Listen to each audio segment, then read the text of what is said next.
로마서 15장의 말씀을 계속 강의하도록 하겠습니다. 지난 시간 우리는 하나님께서 연합이라는 아름다운 울림을 기뻐하신다라는 것을 말씀을 통해서 알게 되었습니다. 그리고 연합을 깨뜨리는 것은 하나님께 정면 도전하는 죄라는 것도 성도가 분명히 인식하며 살아야 한다는 것 또한 배웠습니다. 그리고 이 연합을 위해서 자기 희생이 필요하고 상대방을 이해하고 상대방을 용납하며 사랑하는 마음과 함께 다름을 인정하는 마음 또한 필요하다는 것 또한 우리는 말씀 가운데 배웠습니다. 이렇게 말씀의 가르침을 따라서 살아가는 우리가 된다면 분명히 우리는 연합이라는 아름다운 울림을 더욱더 강하게 풍성하게 드러내며 살아가는 예담향 성도가 될 줄 믿습니다. 이 시대를 보십시오. 연합을 깨트리는 일이 너무 많습니다. 편가르기, 분열, 분쟁으로 인해서 이 작은 나라가 말 그대로 혼란에 빠져서 허우적거리는 모습을 봅니다. 말씀의 렌즈로 보면 왜 이런 일이 이 땅에 일어나고 있는지를 분명히 알 수 있습니다. 교회가 교회로서 그 빛을 잃어버리고 그 맛을 잃어버린 결과입니다. 그 결과가 무엇입니까? 질서가 깨어져 버리고 있습니다. 많은 사람들은 기대합니다. 하나님이 없으면, 하나님이라는 창조주와 절대자가 없으면 인간이 주인이 된 그런 유토피아를 만들 수 있을 것이라고 여전히 기대합니다. 그래서 더 좋은 세상이 될 것이라고 많은 무신론자들이, 자유주의자들이 말하지만 성경은 분명히 증거합니다. 하나님을 버린 나라와 하나님을 버린 개인은 반드시 망한다라고 말입니다. 하나님을 믿는 신앙을 버리게 되면 인간성 상실이라는 결과를 초래하게 됩니다. 많은 사람이 전국 각지에서 일어나고 있고 범죄를 예고하는 묻지마 범죄로 인하여서 대한민국이 두려워하고 있습니다. 살인을 예고합니다. 범죄 예고가 난무하고 있습니다. 자신에게 조금이라도 좋지 않은 표정과 눈길을 주는 것 같으면 분노를 참지 못하고 폭력으로 모든 것이 이어집니다. 밤길에 전기자전거 불빛이 너무 밝다고 분노해서 낯을 들고 젊은 청년을 쫓아가는 사람도 있었습니다. 좋지 않은 표정으로 자신을 쳐다봤다고 야구 방망이를 휘두르는 사람도 있었습니다. 자기를 괴롭혔다고 흉기로 동기를 찌르는 학생도 있었습니다. 애인이 말을 잘 듣지 않는다고 머리카락을 다 밀어버리고 오줌을 거머리에 부어버리고 오줌을 먹인 그런 사람도 있었습니다. 내 마음에 들지 않으면 그 모든 것이 불만이 되고 자신보다 연약한 사람은 그 화풀이의 대상이 되는 시대. 그래서 두려움에 벌벌벌 떠는 대한민국이 되었습니다. 대한민국은 범죄 안전지대, 치안 질서가 안정된 나라로 세계로부터 평가받았던 이 대한민국이 조금씩 붕괴되어져 가고 있습니다.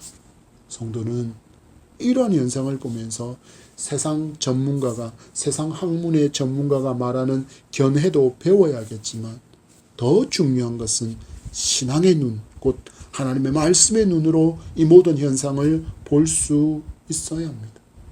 하나님 분명히 화평을 원하신다 말씀하셨습니다. 하나님 분명히 연합을 원한다고 말씀하셨습니다. 그런데 그에 반대되는 일들이 일어나고 있다는 것은 하나님을 반대하는 세력이 강하게 지금 준동하고 있다. 움직임을 하고 있다. 지금 자기들의 세력을 결집하고 그 세력들이 지금 움직이고 있다. 운동하고 있다라는 신호탄이기 때문입니다. 곧 마귀의 세력이 제 때가 마지막인 줄 알고 발악을 제대로 시작하고 있는 것입니다. 이런 시대를 성도는 정결과 거룩함으로 세상을 이기며 살아야 합니다.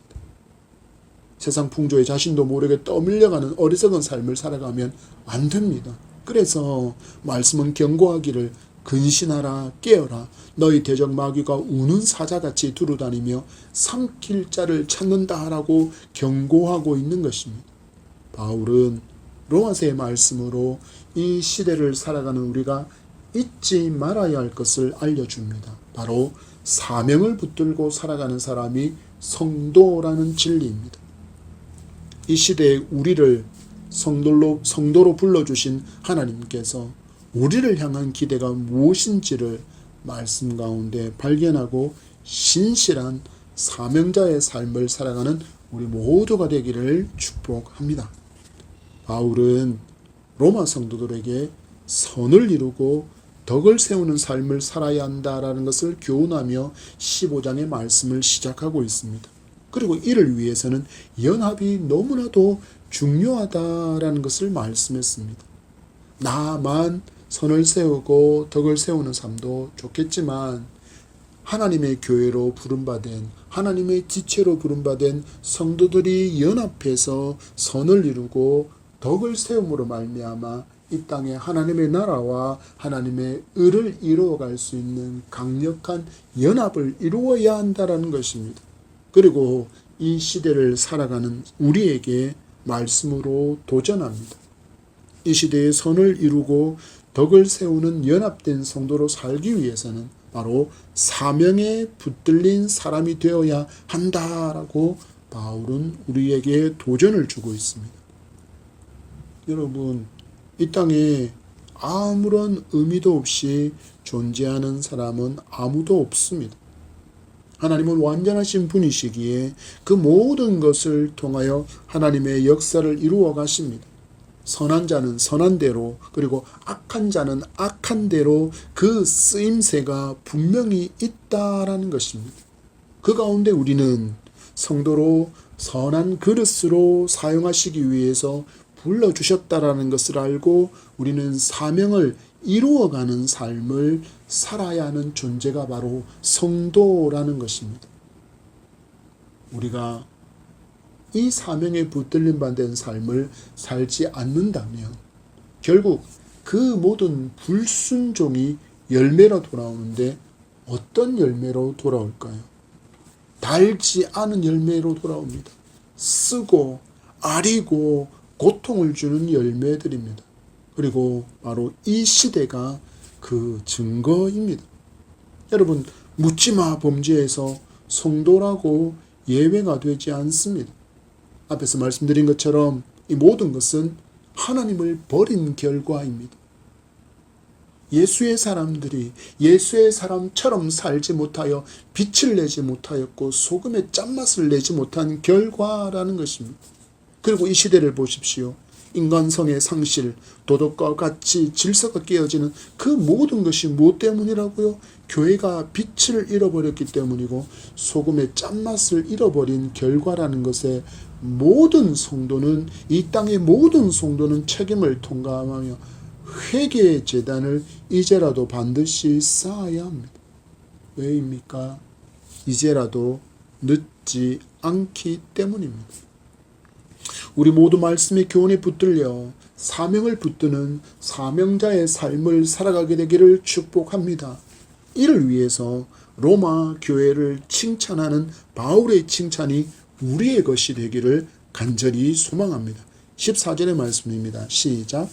내 형제들아, 너희가 스스로 선함이 가득하고 모든 지식이 차서 능히 서로 권하는 자임을 나도 확신하노라. 로마서를 기록한 헬라어는 우리의 말씀과 그 어순이 다릅니다. 그래서 원어를 살펴보면 이 단어가 먼저 등장하고 있다는 것을 알 수 있습니다. 페페이스마이 데이 아델포이, 내가 확신한다 나의 형제들아.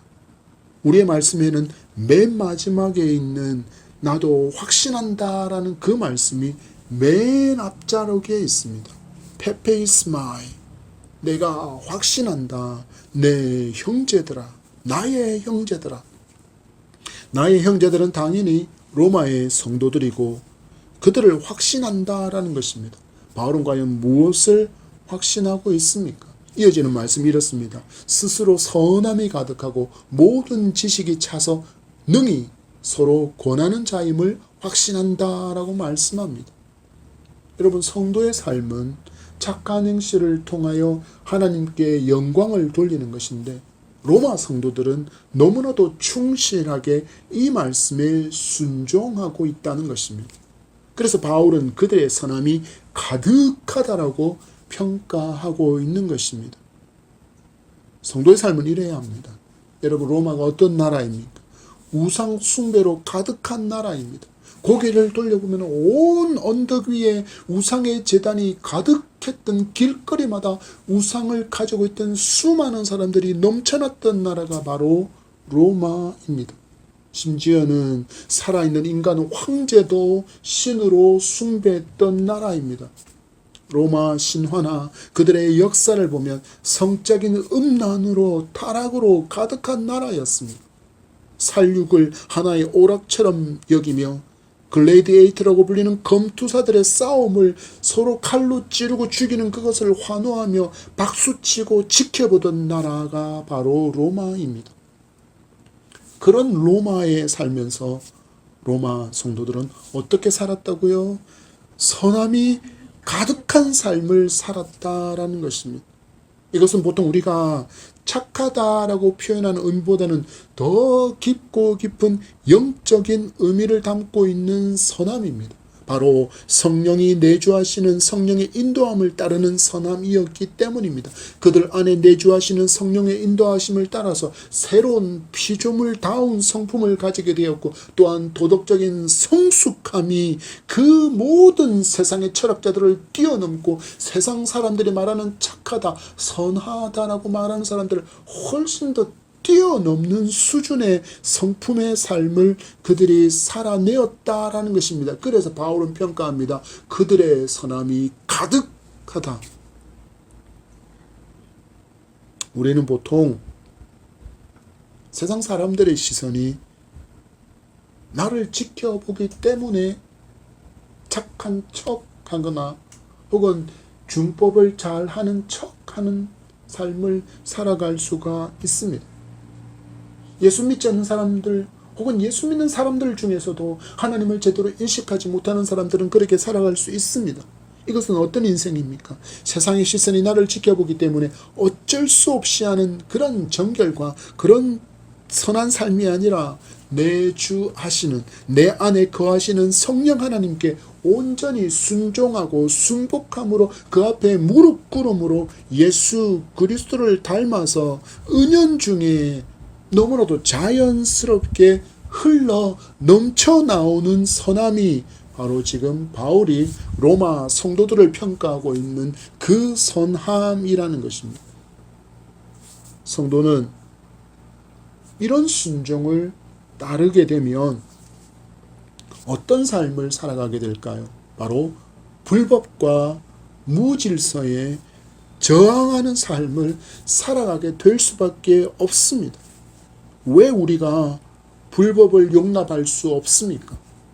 세상의 법보다 훨씬 더 순결하고 훨씬 더 강력한 하나님의 법을 따르는 사람이 되었기 때문입니다.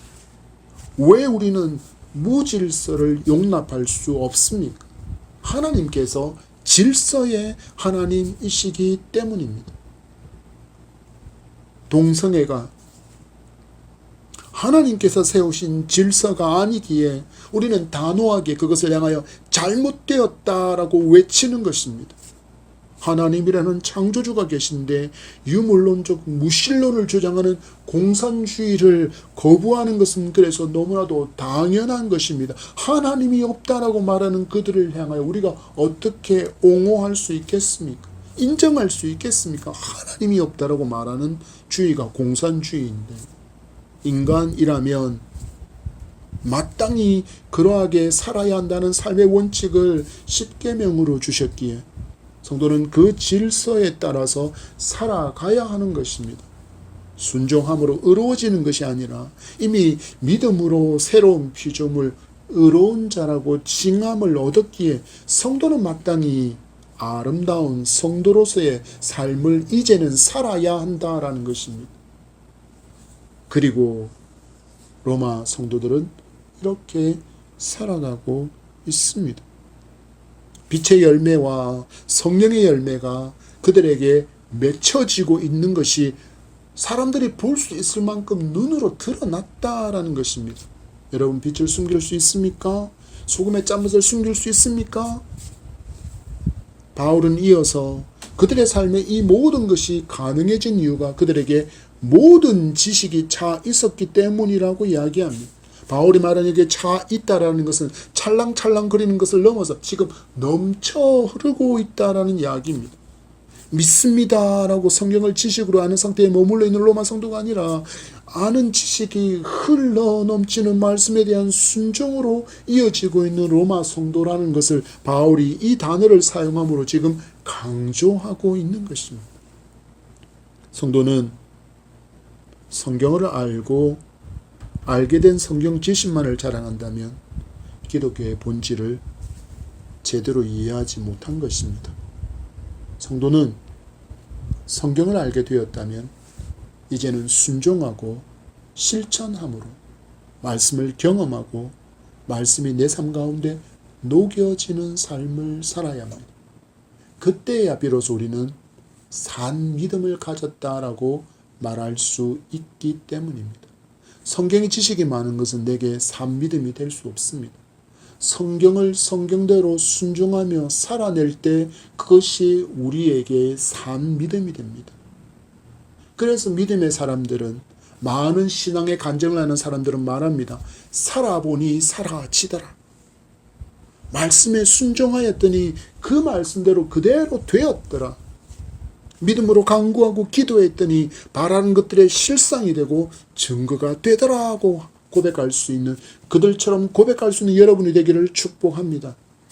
그리고 로마 성도의 삶은, 로마 성도의 이런 착함이 가득하고 그 하나님을 아는 지식에 순종함의 삶이 흘러차고 넘치는 그 삶은 결국 우상의 나라를, 그 우상의 나라 로마를 복음으로 정복하게 되는 밑거름이 되었습니다.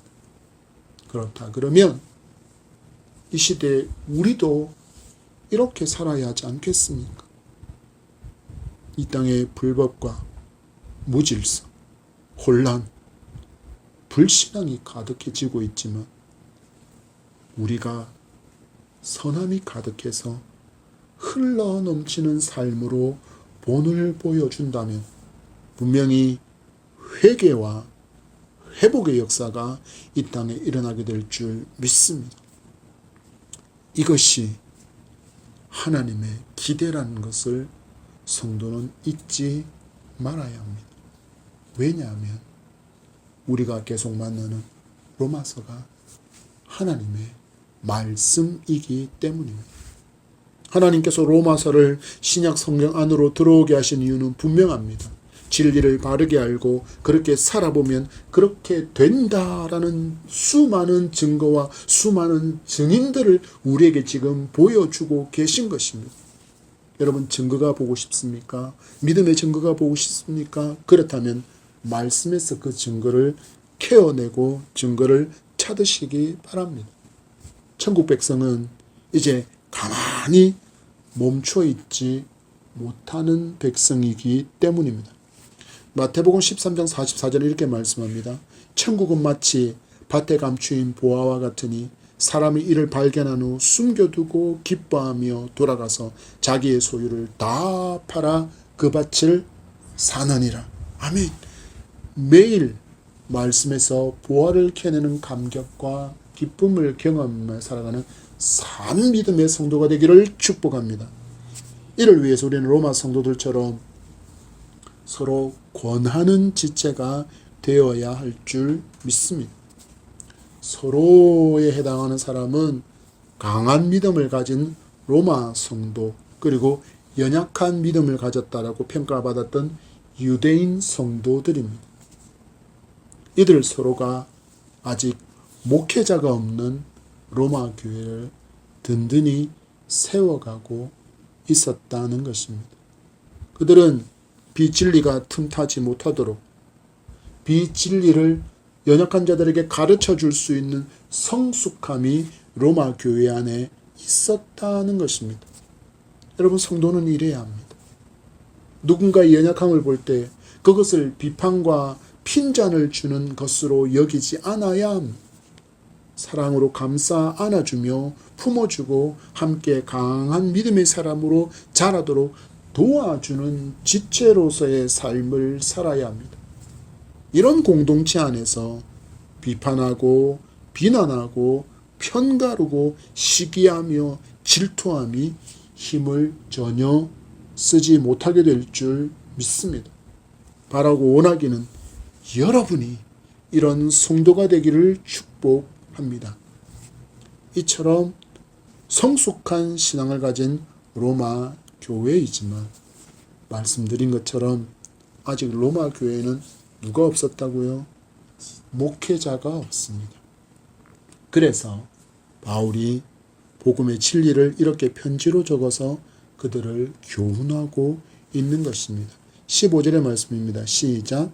그러나 내가 너희로 다시 생각나게 하려고 하나님께서 내게 주신 은혜로 말미암아 더욱 담대히 대략 너희에게 썼노니. 아멘.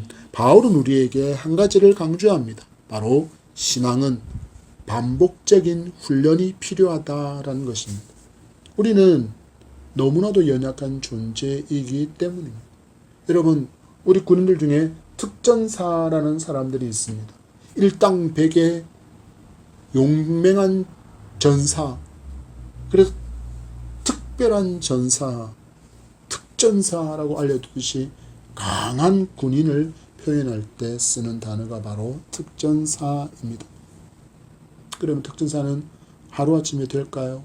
아니요. 하루아침에 특전사 될 수 없습니다. 매일 강한 훈련을 받아야만 실전에서 자연스럽게 훈련한 그 모든 기술들을 사용할 수 있기 때문입니다.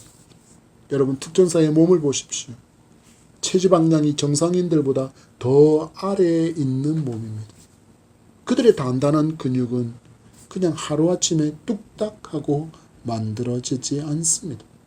마치 쇠를 담금질하듯이 불에 풀무에 달궜다가 물에 담그고 망치질하고 이와 같은 담금질들을 하듯이 매일 단련하고 또 단련한 후에야 그런 멋진 근육을 갖게 되는 것입니다. 성도가 하나님의 강한 군사로 만들어지기 위해서도 마찬가지입니다. 반복적인 훈련이 필요합니다. 여러분, 왜 이 과정이 힘들지 않겠습니까? 때로는 왜 이 과정이 지루하게 느껴지지 않겠습니까? 여러분, 설교가 늘 새롭습니까? 아니요. 비슷한 말씀의 주제입니다. 그렇게 살면 안 됩니다. 말씀이 이렇게 권면하고 있으니 이렇게 살면 안 됩니다. 말씀이 당신에게 이 삶을 말씀하고 있으니 이 삶 앞에, 이 말씀의 거울 앞에 당신의 연약함이 있으면 그 연약함이 드러났다 그러면 그것을 붙들고 회개하고 주님을 닮음으로 돌아오십시오. 주님께서 그것을 기뻐하십니다. 이것이 대부분의 설교의 주제입니다. 그러다 보니까 비슷한 말씀들을 계속 듣게 됩니다. 왜 지루하게 느껴지지 않겠습니까? 한국인의 습관처럼 번갯불에 콩 구워 먹으려고 합니다. 빨리 모세처럼 되기를 원하고 아브라함처럼 되기를 원하고 다윗처럼 사무엘처럼 바울처럼 그렇게 살아가기를 원합니다. 그러나 기억하십시오.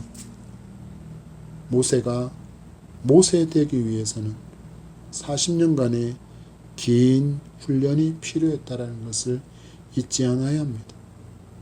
아브라함 또한 아브라함이 되기 위해서 온전히 긴 순종의 여정이 필요했다는 것을 잊으면 안 됩니다. 다윗처럼 도망자의 삶을 살면서 감사해야 한다는 것 또한 우리는 잊으면 안 됩니다. 여러분, 믿음의 선진들의 삶이 우리에게 얼마나 긴 인내의 훈련의 시간이 필요한지를 보여주는 증인이라는 것을 우리는 기억해야 합니다. 결과론적인 그들의 모습만을 우리는 추구하면 안 됩니다. 그들이 되기 위해서 얼마나 오랜 시간 동안의 담금질이 그들의 삶에 있었는지 추적해 보면 우리는 믿음이 결코 번갯불에 콩 구워 먹듯이 이루어질 수 없다라는 것을 분명하게 깨닫게 됩니다. 그래서 우리는 늘 반복되는 일상처럼 여겨지는 말씀 묵상과 기도 시간을 멈출 수 없는 것입니다. 왜입니까? 훈련이기 때문입니다. 말씀도 우리에게 요구하고 있습니다. 경건을 훈련하라. 예수님을 믿은 지 몇 년이 흘렀는데도 여전히 기도 시간이 5분을 채우기가 힘들다면 여러분 기도 훈련을 너무나도 자주 빼먹었다는 사실이며 그것이 증거입니다. 바울의 권면을 듣습니다. 내가 너희로 다시 생각나게 하려고 하나님의 말씀의 지배와 인도를 받기 위해서는 훈련되어서 실전의 상황에 말씀이 떠올라 말씀에 온전히 이끌려 가야 합니다. 그래서 무엇이 필요하다고 이야기합니까? 반복이 우리에게 반드시 필요한 것입니다. 바울의 말을 주목해 보십시오. 지금 말하려고 하는 진리는 새로운 것이 아니라는 것입니다. 로마 성도들이 이미 다 알고 있는 것입니다. 그래서 어떤 단어를 사용하고 있습니까? again, 다시라는 단어를 사용하고 있습니다. 정말 잘 훈련된 교관이지 않습니까? 바울 얼마나 멋진 신앙의 교관입니까? 정말 잘 훈련된 교관인 바울이 그들에게 은혜의 복음을 다시 생각날 수 있도록 반복하고 반복해서 지금 로마 성도들을 훈련시키고 있는 것입니다. 우리는 앞에서 1절에서 14절에서 보았습니다. 로마 성도들은 선함이 가득했다 그렇습니다. 모든 지식이 차서 능히 서로를 권할 수 있는 그 정도 수준의 성도이지만 목회자인 바울은 언제나 그들에게 잊지 말아야 할 것이 있다라고 가르쳐줍니다. 그것이 무엇입니까? 이어지는 말씀의 단어를 찾아보십시오. 바로 은혜입니다. 하나님께서 내게 주신 은혜로 말미암아 더욱 담대히 대략 너희에게 썼노니. 여러분, 은혜가 무엇입니까? 받을 자격이 전혀 없는 사람에게 하나님께서 베풀어 주시는 호의라고 정의할 수 있습니다. 바울은 이 은혜 앞에 자기를 어떻게 표현합니까? 나는 죄인 중에 괴수라고 표현합니다. 그리고 은혜가 아니고는 자신이 주님의 사도가 된 것은 설명이 되지 않는다라고 말합니다. 은혜가 아니면 누구도 구원의 은총을 누릴 수 없다라고 말합니다. 그래서 바울은 이야기합니다. 로마 성도들이여, 이 은혜를 늘 생각하라. 여러분, 우리는 물질이, 돈이 너무나도 강력한 힘을 발휘하는 시대에 살고 있습니다. 많은 외국인이 한국을 방문하고 남기는 후기를 보면 한국은 정말 살기 좋은 나라라고 평가합니다. 안전한 치안, 위생, 문화시설, 교통 인프라, 숙박, 여행지, 관광지, 맛있는 음식 등을 그 이유로 손꼽습니다. 우리는 이미 알듯이 이 모든 것을 누리기 위해 필요한 것은 물질, 곧 돈입니다. 돈이 있으면 안전한 곳에 갈 수 있습니다. 돈이 있으면 더 위생적인 시설, 더 좋은 문화시설, 더 좋은 교통과 더 좋은 숙박지와 더 좋은 여행지와 더 좋은 관광지와 더 고급지고 맛있는 음식을 얼마든지 먹을 수 있습니다. 그래서 누구나 할 것 없이 무엇을 꿈꿉니까? 부자를 꿈꿉니다. 그리고 부자로 살고 있는 사람들의 삶을 그들이 올려놓은 그들의 인스타나 혹은 각종 SNS나 유튜브나 블로그를 통해서 보고 우와 하고 우리는 부러워하는 많은 사람들을 봅니다. 그래서 얼마나 많은 사람들이 말합니까? 돈이면 다 되는 세상. 그런데 가장 중요한 구원은 돈으로 살 수 없습니다. 오직 은혜로 주신 선물이기 때문에 그렇습니다. 바울은 이 은혜를 너무나도 귀하게 여겼기에 로마 성도에게 말합니다. 잊지 말라. 다시 생각하라.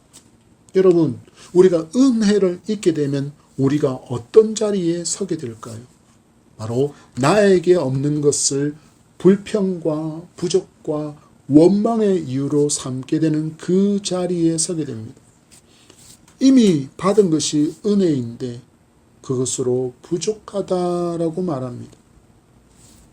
돈이 없는데 무슨 얼어 죽을 예수 구원, 돈이 없는데 무슨 예수 십자가가 다 무슨 의미이냐, 전혀 소용이 없다라고 그들은 말합니다. 혹시 여러분, 나에게 임한 하나님의 놀라운 구원의 은혜를 잊고 살아가는 것은 아닙니까? 은혜는 없고 일에 쫓겨서 살고 있지는 않습니까? 어느 순간 교회에서의 모든 것, 예배, 기도, 섬김, 헌신, 봉사가 감격과 기쁨이 아닌 의무와 무거운 짐이 되고 있지는 않습니까? 그래서 모든 예배를 마치고 집으로 돌아갔을 때 마주하는 감정이 지침과 힘겨움이 아니냐는 것입니다. 만약에 그렇다면 여러분은 지금 은혜를 잊고 계신 것입니다. 여러분의 섬김과 여러분의 믿음 생활 가운데 감격과 기쁨이 차고 흘러 넘치도록 다시 은혜를 생각하십시오. 은혜를 기억하십시오. 내게 베풀어 주신 그 은혜를 다시 붙드시기 바랍니다. 그래야 모든 것이 일이 아니라 은혜로 맡겨주신 사명으로 기쁨으로 감격하며 힘차게 감당하게 되는 우리가 될 줄 믿습니다. 16절의 말씀입니다. 시작. 이 은혜는 곧 나로 이방인을 위하여 그리스도 예수의 일꾼이 되어 하나님의 복음의 제사장 직분을 하게 하사 이방인을 제물로 드리는 것이 성령 안에서 거룩하게 되어 받으실 만하게 하려 하심이라. 아멘. 바울은 자신에게 임한 하나님의 은혜를 구체적으로 이렇게 알려줍니다. 곧 나로 이방인을 위하여 그리스도 예수의 일꾼이 되어. 이것이 바울이 은혜라고 고백하는 내용의 첫 자락입니다. 여러분, 바울이 누구입니까? 예수님을 따르던 성도들을 잡아서 감옥에 집어넣는 일을 주도하면서도 이것은 성도들을 죽이는 일을 하면서도 이 모든 것들은 하나님을 위한 일이라고 외치고 그 모든 일들을 주도했던 사람이 바로 바울입니다. 그랬던 바울이 다메섹으로 가는 길에서 빛과 음성으로 임하신 예수 그리스도를 만나고 이방인의 사도로 사명을 받게 되었습니다. 이것이 바울이 깨달은 놀라운 은혜입니다. 우리도 마찬가지지 않습니까? 하나님과 원수로 살았습니다.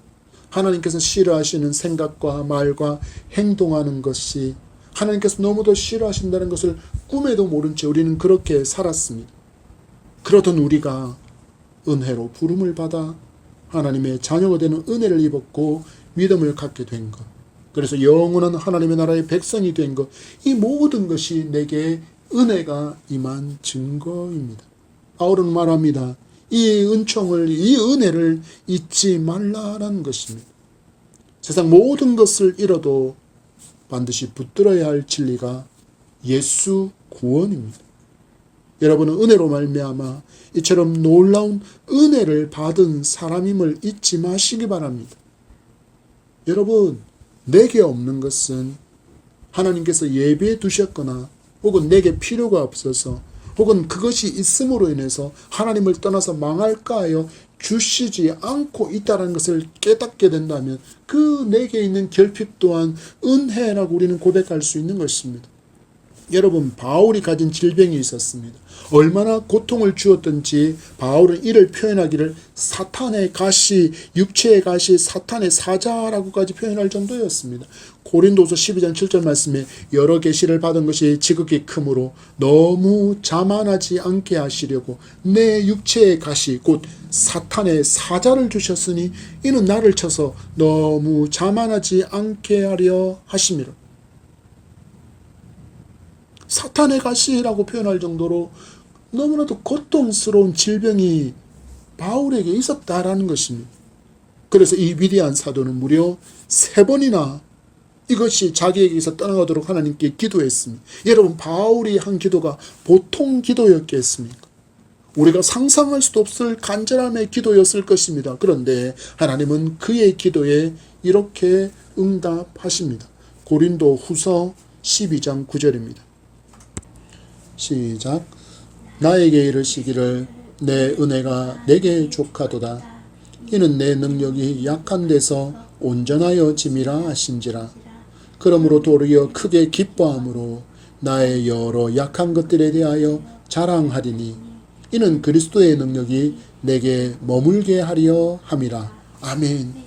하나님의 응답은 내 은혜가 내게 족하다였습니다. 그리고 이 응답에 대해서 바울은 아멘으로 응답하고 감사하고 기뻐하고 자랑한다라고 말씀하고 있습니다.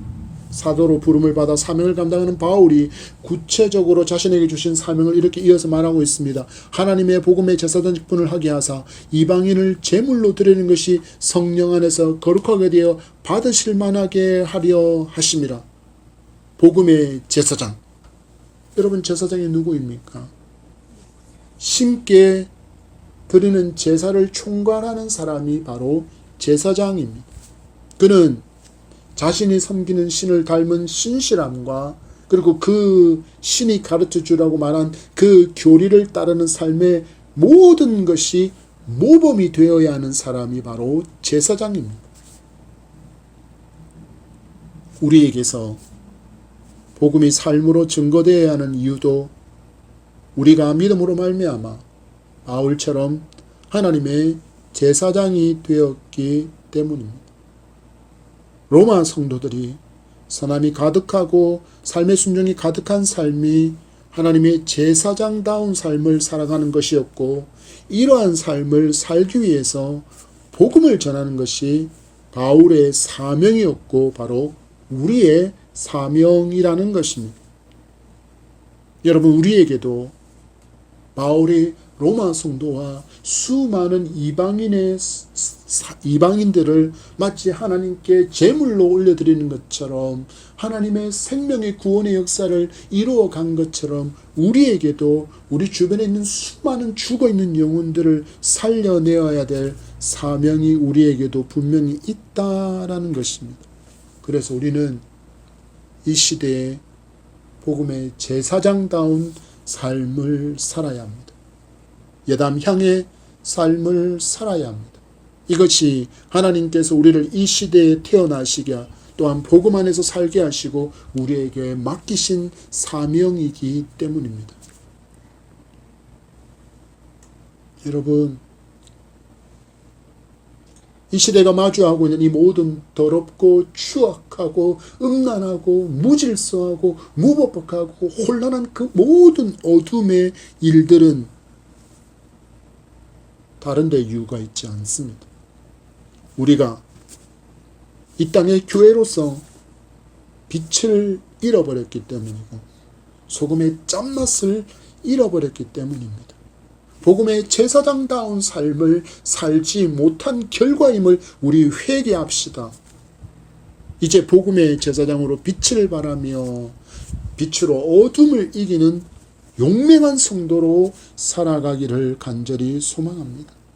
왜냐하면 빛을 찾지 못해서 망망대해에서 헤매는 너무나도 많은 하나님의 잃어버린 양들이 있기 때문입니다.